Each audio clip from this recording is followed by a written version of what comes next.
Assalamualaikum warahmatullahi wabarakatuh. Kami dari kelompok 4 akan menjelaskan tentang masa demokrasi liberal 1950 sampai 1959.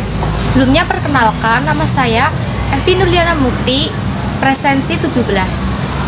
Saya Mifta Subatran Asila dari presensi 22. Saya Amelia dari presensi 5. Saya Ahna Usake Kuroto Ayun dari presensi 3.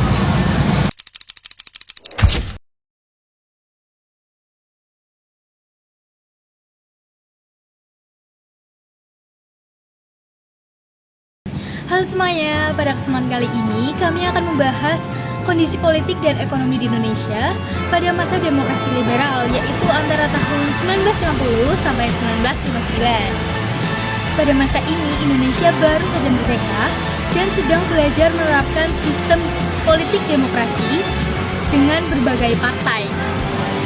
Pemerintahan yang digunakan adalah pemerintahan parlementer dengan banyaknya partai politik ikut serta. Karena banyaknya kepentingan dan perbedaan visi ini membuat pemerintahan sulit sekali.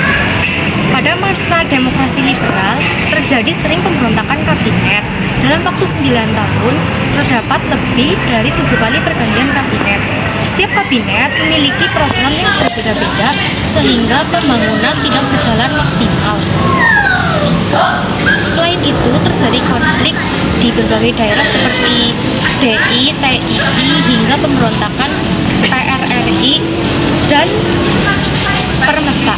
Hal ini menunjukkan kondisi politik Indonesia saat itu masih belum solid.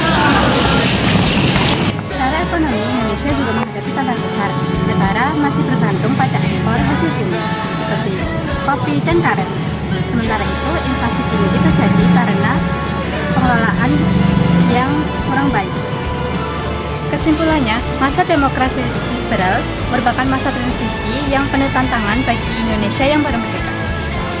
Dari masa ini, kita sebagai generasi muda belajar bahwa stabilisasi politik dan pengelolaan ekonomi sangat penting untuk kemajuan bangsa. Jadi itu tadi gambaran kondisi politik dan ekonomi Indonesia pada masa demokrasi liberal. Dari sini kita bisa lihat kalau membangun negara itu prosesnya panjang dan penuh tantangan. Semoga dari video ini kita bisa mengambil pelajaran di sejarah ini. Sampai jumpa di video selanjutnya. Bye.